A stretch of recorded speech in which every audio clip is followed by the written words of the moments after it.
Bueno, buenos días, bienvenidos.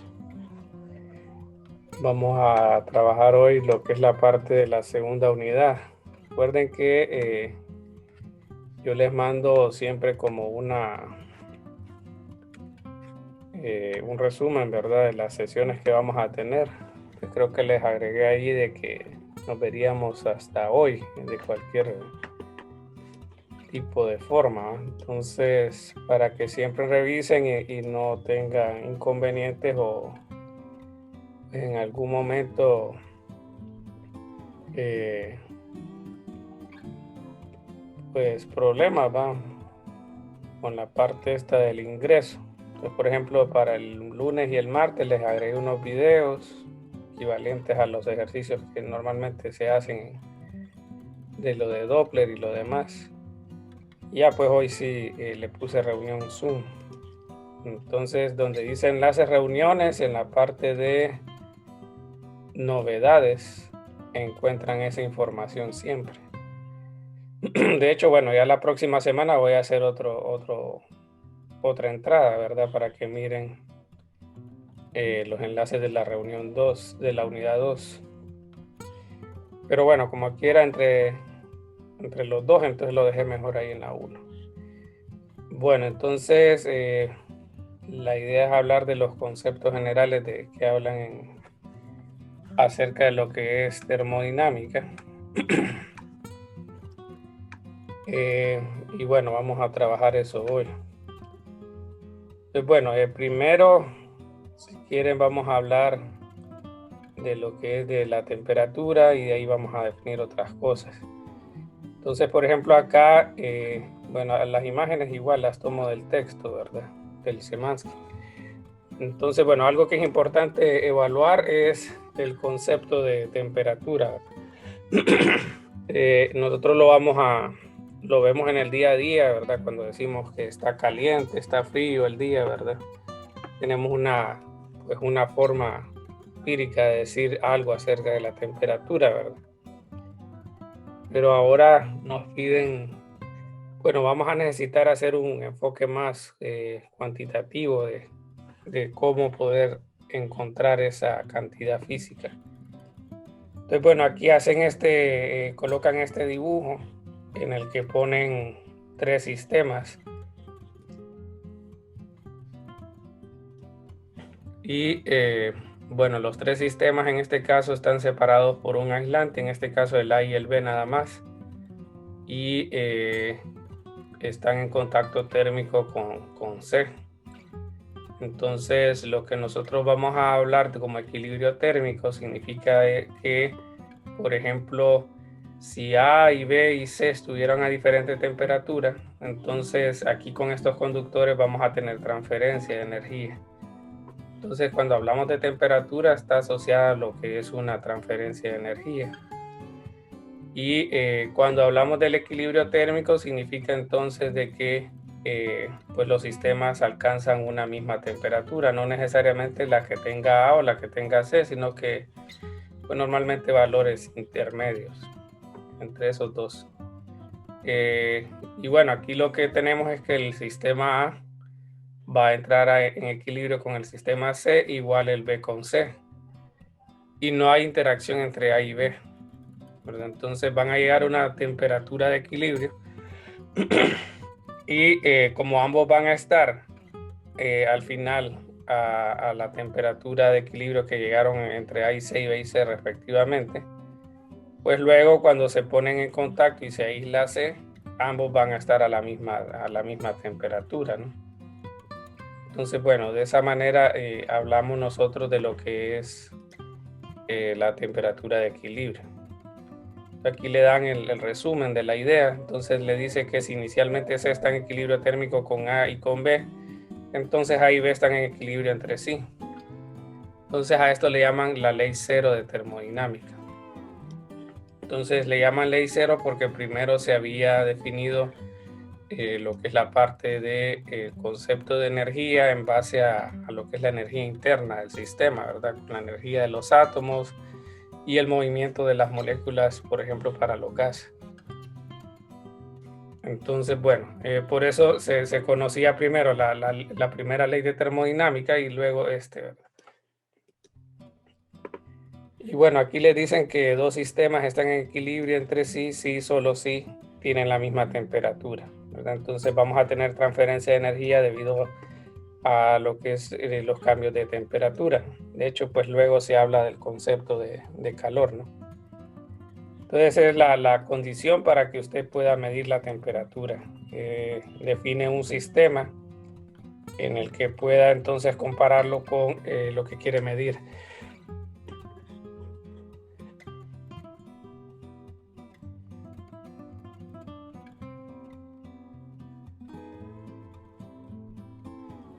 Entonces lo hacemos, por ejemplo, con los termómetros, un sistema pequeño que se pone en contacto con un sistema grande.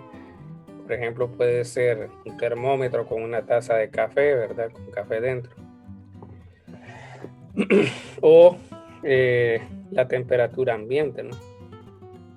Lo que hace es generan interacción estos dos sistemas y cuando llegan al equilibrio, entonces podemos, por medio de alguna escala, definir lo que es el valor de temperatura. Entonces, por eso, aparte de saber cómo es el proceso de equilibrio térmico, ¿verdad? También tenemos que definir lo que son maneras de cómo generar esa medición. Entonces, bueno, hay varias formas, ¿verdad? Aquí, por ejemplo, le mencionan que con una tira que tiende, ¿verdad? A ser susceptible a cambios de temperatura en cuanto a su cambio de longitud, pues puede ser una forma de cómo pues tener un instrumento que nos pueda dar una idea de la temperatura de algún sistema, ¿verdad? Entonces ahí dice, mire, la tira se dobla al aumentar la temperatura, cuando se calienta el metal 2, dice, se expande más que el 1. Entonces eso hace que se genere esa curvatura.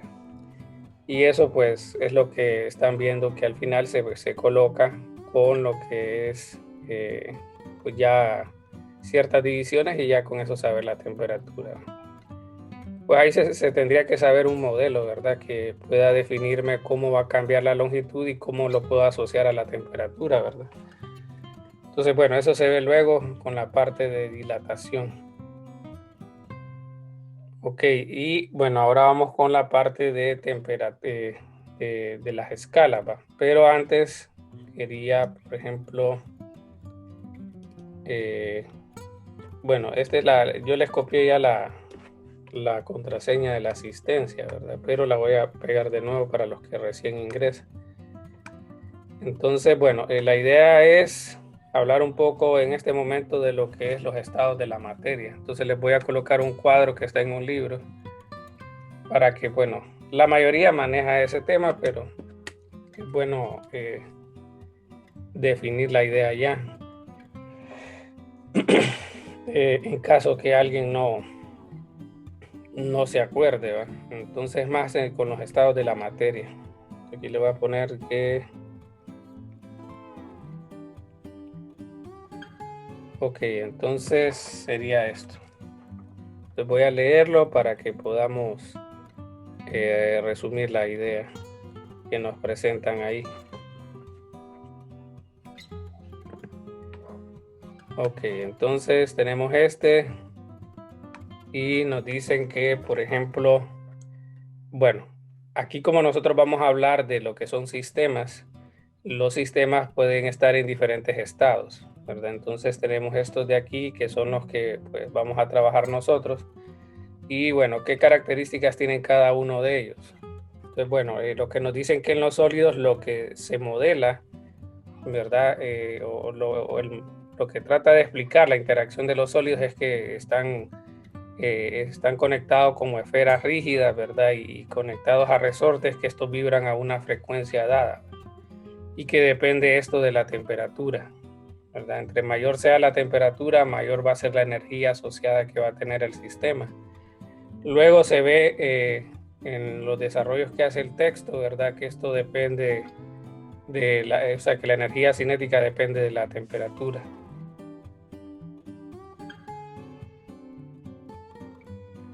Y bueno, que no necesariamente tenemos solo energía de traslación, ¿verdad?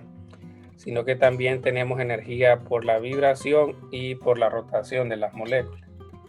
Entonces, bueno, aquí le mencionan que un sólido es un sistema macroscópico rígido que consiste de partículas conectadas en el modelo que les dije, ¿verdad? Y que cada átomo vibra alrededor de una posición de equilibrio. Y bueno, los sólidos son casi incompresibles, ¿verdad? Son de densidad constante. Y esto nos dice entonces que los átomos son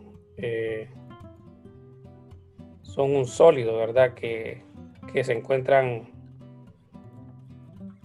nos dice, sí, que en este caso no pueden estar tan juntos, ¿verdad? Sino que hay bastante cercanía entre los átomos, ¿verdad? Pero pues eso depende de la temperatura y la energía que tenga el sistema, ¿verdad? Bueno, eso lo vemos, por ejemplo, en lo que nosotros hemos, pues tal vez observado con el hielo, ¿verdad? Que es el ejemplo más común que se suele dar acá. Que bueno, cuando usted calienta el hielo, ¿verdad? Las fuerzas moleculares se pierden porque la vibración se hace con mayor amplitud. Y eso hace de que pues las fuerzas moleculares que interaccionan en el cuerpo, ¿verdad?, sean menores. Y por eso hay más libertad en los líquidos que en los sólidos. Hacen la diferencia. El cristal dice que nosotros tenemos un patrón de ordenamiento de los átomos, ¿verdad? Cuando tenemos ese resultado, a eso se le llama cristal, pero cuando no ocurre se le llama un sólido amorfo. Eso ocurre, por ejemplo, cuando tenemos las erupciones volcánicas. Todo el material piroclástico que se mueve o se desplaza hacia arriba debido a la expulsión de la lava provoca de que el cambio de temperatura sea brusco y no se llegue a un ordenamiento de los átomos. Entonces, normalmente ahí se forma esto. Bueno, de ahí tenemos el estado líquido, ¿verdad? Ya aquí nos dicen que es más complicado, dice que un sólido gas, y que el líquido es casi incompresible.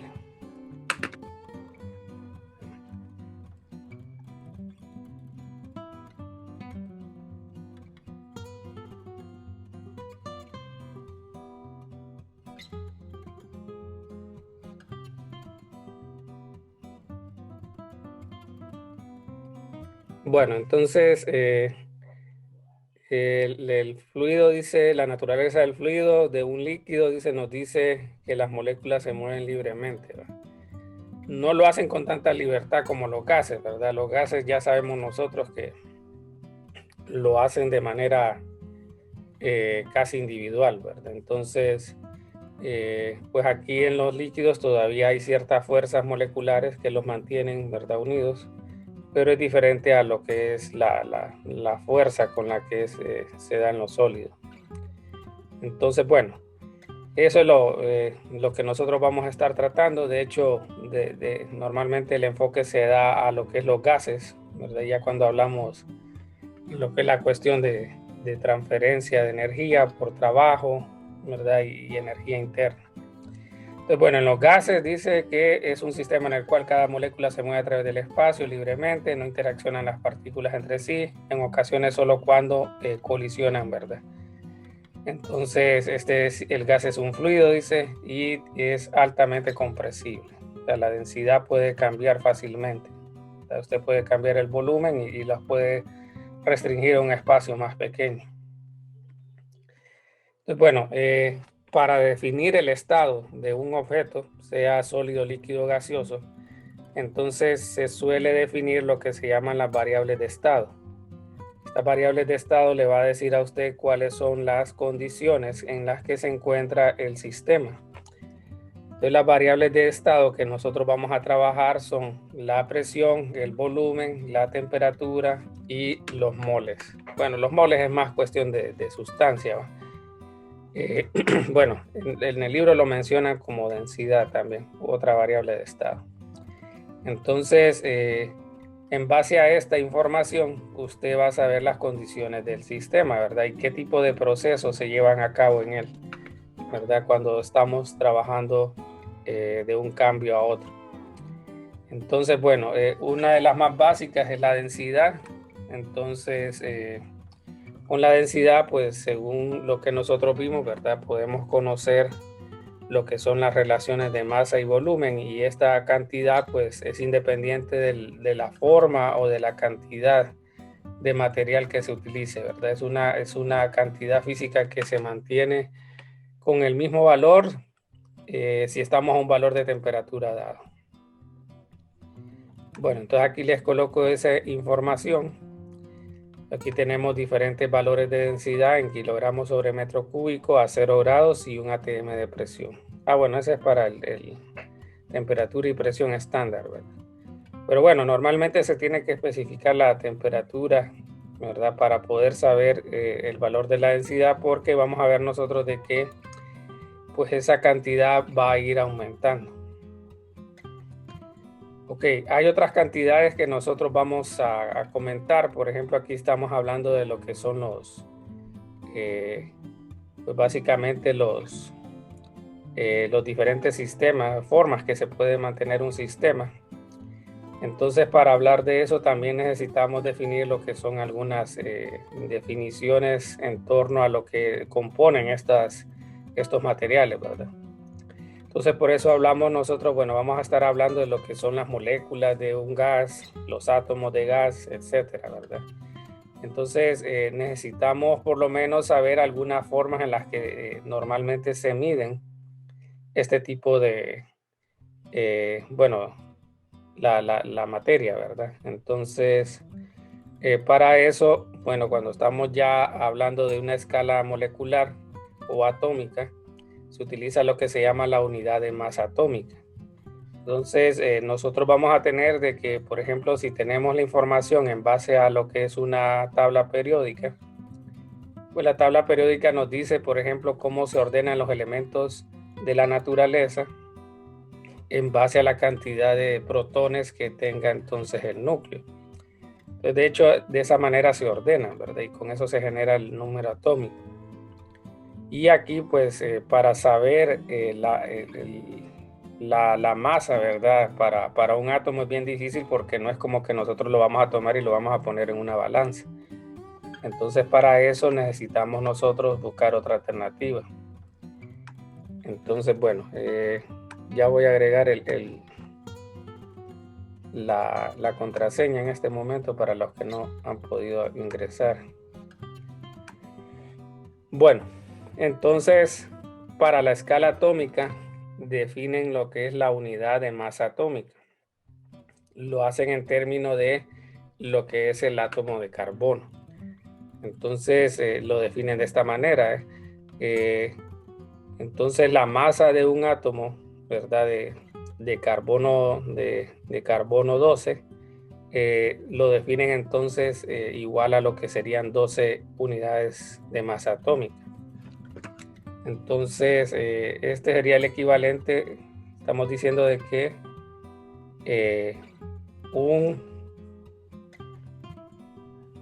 vamos a ver, dice la masa de un átomo, sí. Lo voy a poner así: la masa de un átomo de carbono 12 es igual a 12 unidades de masa atómica, ¿verdad? Entonces, lo que hacen es comparar, por ejemplo, y ya vamos a ver esa cantidad que ustedes la van a escuchar frecuentemente, que es el número de Avogadro, el número de moléculas. Nosotros vamos a tener de que para poder nosotros normalmente, vaya, por ejemplo, en el uso común nosotros usamos la docena, ¿verdad? Para ciertas cantidades, ciertas cosas, ¿verdad? Pero aquí, como en los átomos son una cantidad bastante enorme, o sea, un objeto más o menos pequeño anda en el orden de 10 a la 25 átomos o moléculas. Entonces, al tener esa cantidad tan grande de elementos, se hace necesario usar como una forma de abreviar o de agrupar ese tipo de cosas. Entonces, en ese caso, usamos lo que se va a llamar el número de Avogadro. Y ese nos va a servir como para poder dar una primer vistazo, una primera forma de poder determinar lo que es la cantidad de materia en una sustancia. Entonces, bueno, con esto de la masa atómica, se toma en base a ese carbono 12. Hay diferentes isótopos normalmente en los elementos, pero no son tan estables, ¿verdad? Entonces de eso difiere que le llamen carbono 12. Entonces en base a ese se hace lo que es las mediciones con los otros elementos. Entonces, por ejemplo, para lo que es el hidrógeno, vamos a tener diferente unidad de masa atómica, ¿verdad? Y bueno, igual para todos los demás elementos que ustedes vean. Entonces, bueno, para los átomos nosotros vamos a tener de que en la naturaleza no necesariamente van a estar en forma de un solo átomo, sino que a veces van a estar en forma diatómica. Entonces, por ejemplo, acá les estoy colocando algunos ejemplos, ¿verdad? Por ejemplo, para el caso de los gases, tenemos algunos gases que, por ejemplo, no pueden estar pues de forma monoatómica, como le dicen ahí en la tabla. Mira. Bueno, entonces vamos a ver, la tabla donde dice element, ahí serían diferentes ejemplos de elementos y el A sería el número de que corresponde a la cantidad de protones y neutrones que tiene el átomo, ¿verdad? Entonces, no, vamos a ver, 12, no, ese es el número atómico. No, aquí le dicen, no, el número de protones y neutrones. Sí, ese es. Entonces, el otro, este es el número de protones y neutrones, la A. Y el otro le dicen entonces de que a veces, bueno, hay gases, por ejemplo, como el helio, neón y argón, que pueden estar de forma monoatómica, pero el hidrógeno, el nitrógeno y el oxígeno están en forma diatómica. Esto es más por la estructura electrónica de ellos, ¿verdad? Que tienden a tener electrones fuera de lo que es la capa de electrones. Entonces eso provoca de que no puedan estar aislados o no son estables de esa manera. Entonces, bueno, a través de lo que es la medición de los átomos, de la masa, ¿verdad? Se viene lo que es el número de Avogadro. Y con eso entonces, bueno, vamos a definir una relación entre la masa y las unidades de masa atómica. Entonces, este número de Avogadro se define de esta manera. Entonces es 6.022 por 10 a la 23. Y aquí sería entonces o átomos o moléculas o entidades, le dicen normalmente por mol, ¿verdad? Entonces, lo que queremos decir aquí es que el número de Avogadro nos ayuda a poder agrupar todos esos elementos que pueden estar en un objeto en base a lo que es esta agrupación. Es decir, este es el equivalente a docena. Si en docena estamos diciendo de 12 unidades, un mol nos está diciendo entonces de que hay 1.022 por 10 a la 23 átomos, ¿verdad? O entidades, porque por ejemplo, si nos dicen un mol de hidrógeno, entonces sabemos de que pues el hidrógeno no puede estar en forma aislada, entonces a eso le llamamos moléculas. Y un mol de hidrógeno estarían hablando de que es 6.022 por 10 a la 23 moléculas de hidrógeno. Y si habláramos de átomos, como tiene 2 átomos cada molécula, entonces sería 2 por esta cantidades de átomos por mol. Por eso normalmente le llaman entidades. Bueno, este número de Avogadro le ponen le usan denotación LNA para poder entonces distinguirlo de otras cantidades. Entonces, bueno, con ese número de Avogadro podemos nosotros definir lo que es la masa, por ejemplo, para lo que es el carbono 12. Entonces, bueno, aquí a este le van a denotar de esta manera.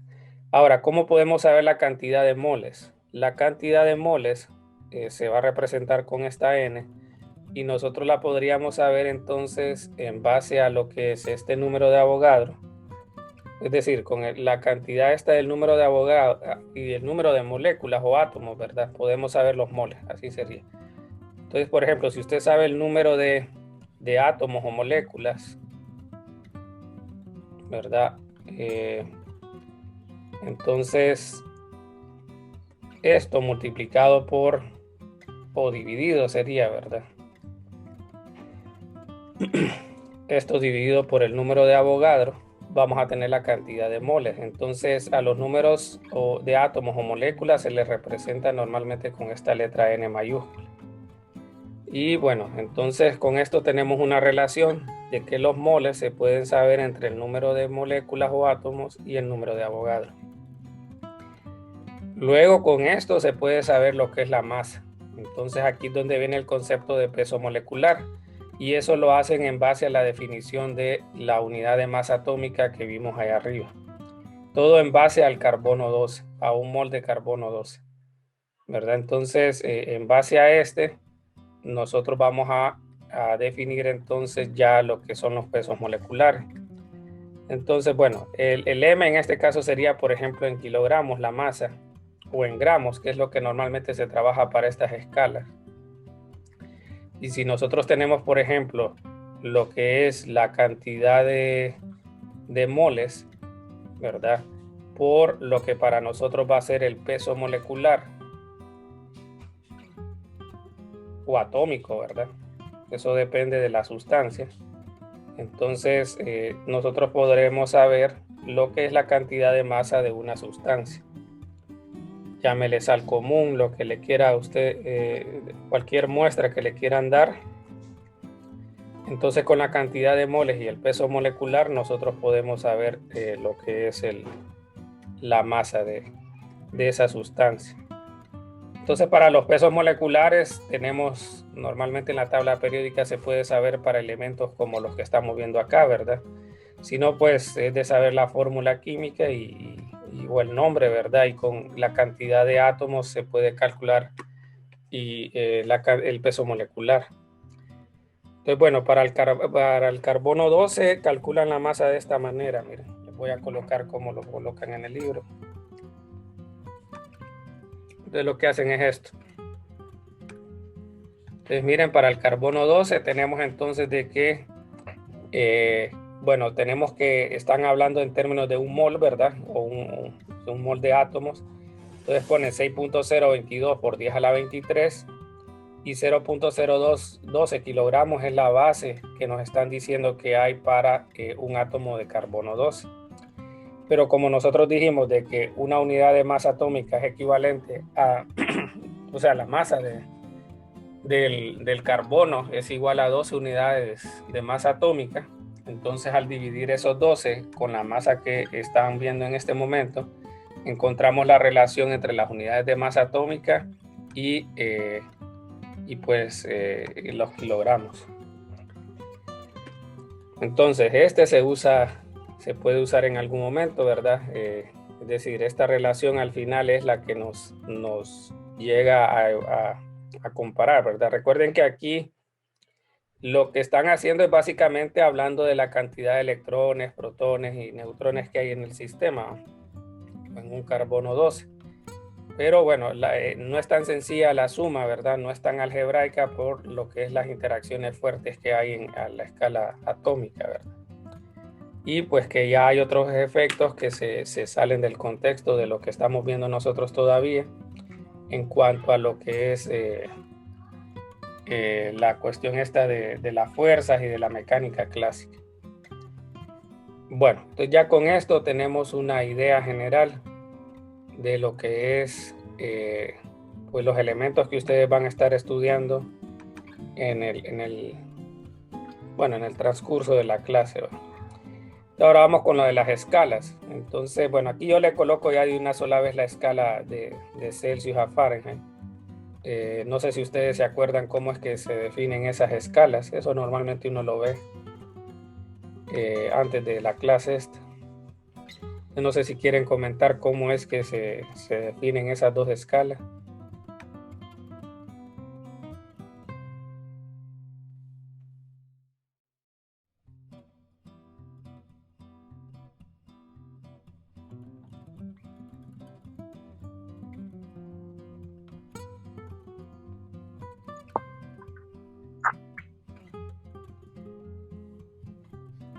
Diga, René.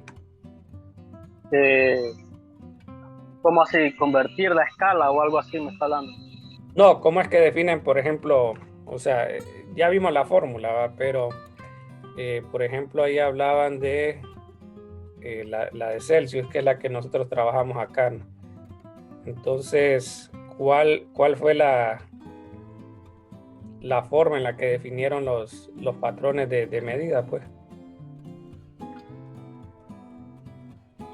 O sea, ¿cómo sabemos nosotros que es 0 grados, por ejemplo, un valor o 100 grados, que son los valores más comunes que uno habla en estas escalas? O sea, ¿en base a qué material o en base a qué hicieron la escala? O sea, como les dije yo, lo que buscamos es, por ejemplo, un sistema, o sea, Al agua, perdón. al agua, o sea, 0 grados es cuando se congela y 100 cuando se evapora, creo. Ah, ok, bueno, sí, eso es. Y igual Minor quería comentar algo, no sé si todavía.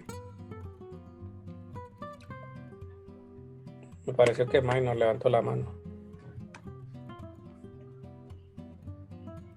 No, ¿quién era? No, no es Minor. ¿Quién es? ¿Quién levantó la mano ustedes? Si quiere comentar, ahí lo hace, no hay problema. Yo la había levantado de enero, Ah, eso, bueno. de que era en base al agua. Ah, ok. Entonces, bueno, sí, entonces están diciendo de que a 0 grados tenemos el punto de congelación, ¿verdad? Entonces Celsius se basó en eso. Lo que pasa es que es una escala arbitraria, ¿verdad? Entonces por eso no tiene, o sea, vamos a ver nosotros de que no es la más adecuada porque no aplica para cualquier sustancia en sí, ¿va? Entonces, bueno, básicamente lo que dijeron ustedes define 100 grados ebullición y define 0 grados congelación, ¿verdad? Entonces la diferencia entre entre estos dos es 100. Dividió entonces en 100 espacios y con eso definió la escala Celsius. Y la otra, creo que así se escribe, lo hizo similar, ¿verdad? Solo que cambió los valores, por decirlo así. Creo que usó no creo que haya sido agua, creo que era salmuera, algo así. Pero aquí lo que definió es 212, creo que al final era agua, 212 y 32, ¿no? Y aquí la diferencia es 180 grados. Entonces, bueno, el punto es aquí, por ejemplo, que para llegar a la fórmula esa lo que hacen es lo siguiente. Si nosotros definimos una escala lineal entre centígrados y los grados Fahrenheit, entonces tenemos dos puntos. Uno de ellos sería, por ejemplo, 0,32 y el otro sería 100, 212. Entonces con esto nosotros podemos, y la forma, si quieren la voy a dejar esta forma para que ustedes lo hagan en su cuaderno si quieren y lleguen a la fórmula. Igual creo que en el video del periodo pasado yo lo hice. Entonces con eso calculan la pendiente y de ahí calculan el valor de B y con esto vamos a llegar a la ecuación que ustedes están viendo, que vieron en la diapositiva. Lo único que tal vez sí voy a hacer es cuando tenemos cambios de temperatura. Entonces nos están diciendo, por ejemplo, de que, vaya, si usted mide un valor en Fahrenheit, tenemos esta relación, ¿verdad? 9 quintos, sí. Ese sería uno. Y en el otro, entonces, si usted, si cambia la temperatura, obtendría estas relaciones, ¿verdad? Entre cada una de las escalas. Si usted resta, ¿verdad? La 2 con la 1, como este valor es constante en la fórmula, solo nos queda entonces 9 quintos del cambio en grados centígrados. Entonces, cuando usted esté con problemas en los que cambia la temperatura y se lo están dando en grados centígrados, en Fahrenheit, pero por ejemplo, las demás cantidades que usted va a medir están aptas para tenerlo yo creo que no están viendo, permítanme. Estaba haciendo esto, perdón. Entonces solo voy a... no sé si están viendo la pizarra, creo que ahora sí va. Entonces, bueno, lo que estaba mencionando era lo que ustedes dijeron, ¿verdad? De 0 a 100 grados Celsius, de 32 a 212 Fahrenheit Y con esta relación de pares ordenados, como lo ve uno en álgebra, ¿verdad? Puede sacar la relación de lineal, ¿verdad? Entre lo que son las escalas de temperatura, que es la ecuación que salía en la diapositiva. Y aquí lo que hice es restar dos valores de temperatura, ¿verdad? Y esta es una conversión que usted tal vez necesite cuando miremos la parte de calor. Ahí cuando miremos calor vamos a ver de que posiblemente le den algunas unidades en términos de centígrados, pero las temperaturas de los datos iniciales se los pueden dar en Fahrenheit. Entonces, si usted necesita hacer ese cambio, o sea, lo que le quiero dar a entender es que no haga individualmente los cambios de temperatura. Si al final lo que necesita es hacer un cambio, o sea, lo que le están dando es un proceso que cambie, entonces lo mejor es hacer esta conversión. Pero solo es válida cuando es cambios de temperatura. Si usted solo quiere saber cuál es el equivalente de centígrados a Fahrenheit o viceversa, pues ahí sí tiene que hacer una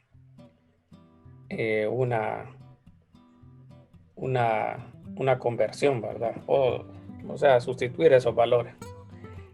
Tal vez para, no sé, para el lunes o vamos a ver si ustedes me pueden dar una, o sea, tratemos de hacer esto para seguir con lo de la programación. Grafiquen, por ejemplo,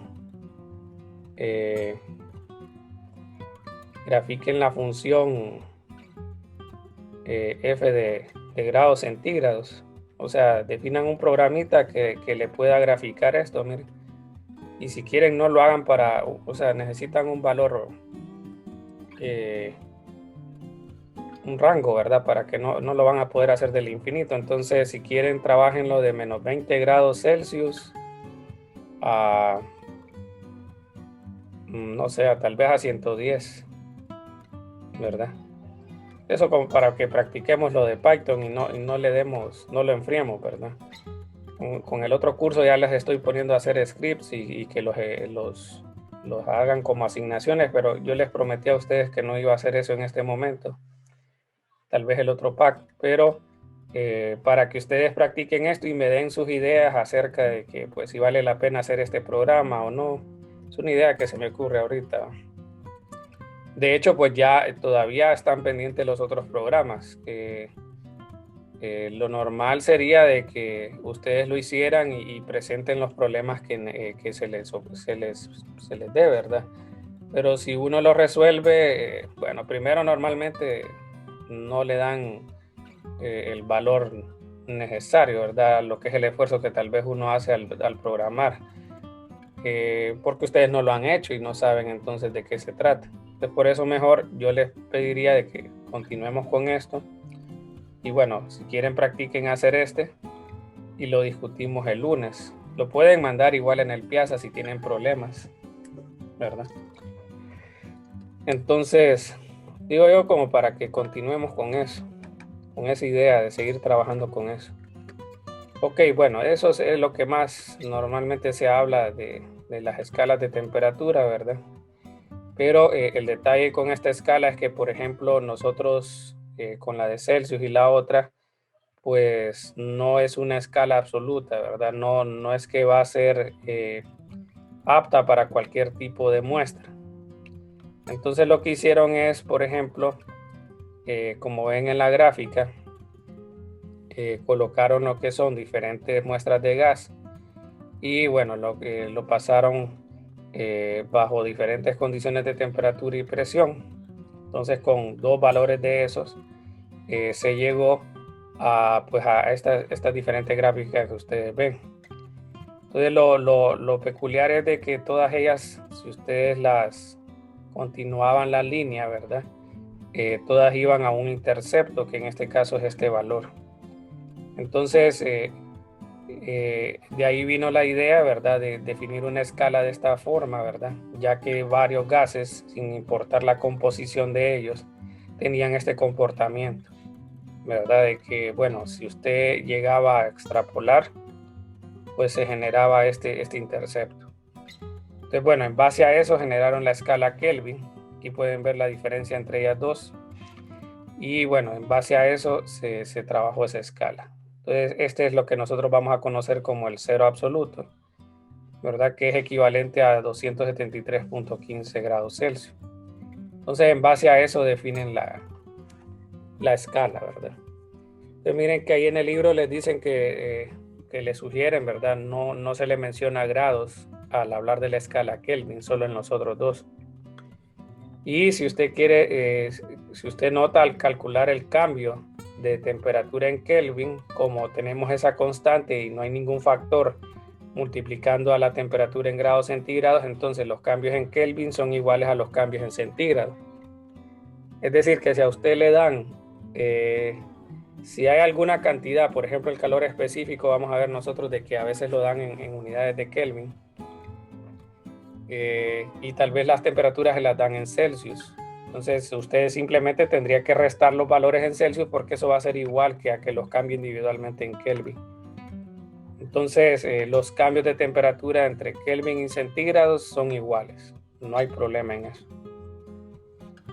Bueno, entonces aquí les dice que para completar la definición de T solo necesitamos especificar la temperatura Kelvin de un solo estado específico.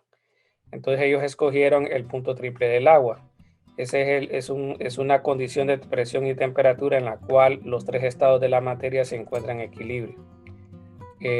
Mañana vamos a revisar, por ejemplo, los diagramas de fase, en los cuales entonces usted puede saber que a ciertas condiciones de presión y temperatura el objeto va a estar en estado sólido, líquido o gaseoso. Y en algún momento pues puede estar en equilibrio 2, ¿verdad? O bueno, en este caso 3, como estamos viendo en esta escala.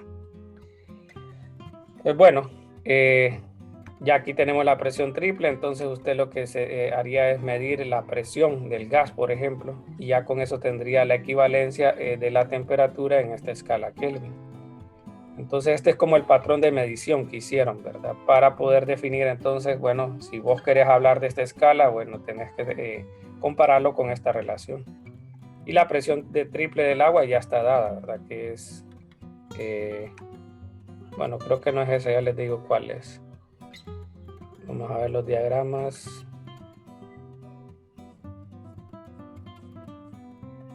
Déjenme ver, aquí sería punto triple. No, ese es punto 006, está bien. Sí, entonces este es el punto triple.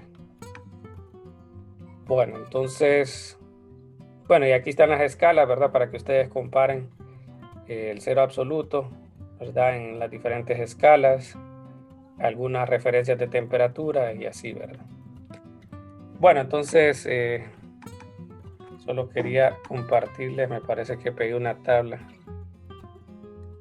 Ya para finalizar, entonces aquí tenemos, por ejemplo, algunos valores de temperatura que ustedes pueden, solo esto es para la idea de lo que es una escala de temperatura, ¿verdad? Entonces miren el punto de ebullición del agua, 100 en centígrados, 373 y 202. Punto de fusión del hierro, 1538, 1811 y 2800. Entonces, a pesar de que nosotros sabemos de los estados de la materia, no tenemos muchos ejemplos en sí, ¿verdad? El más común pues es el agua, ¿verdad? Pero pues creo que difícilmente hemos presenciado pues la fusión del hierro, ¿verdad? Entonces, pero estos son valores como para que ustedes puedan asociar, ¿verdad? Las escalas a las diferentes temperaturas que pueden ocurrir. Y bueno, eso sería.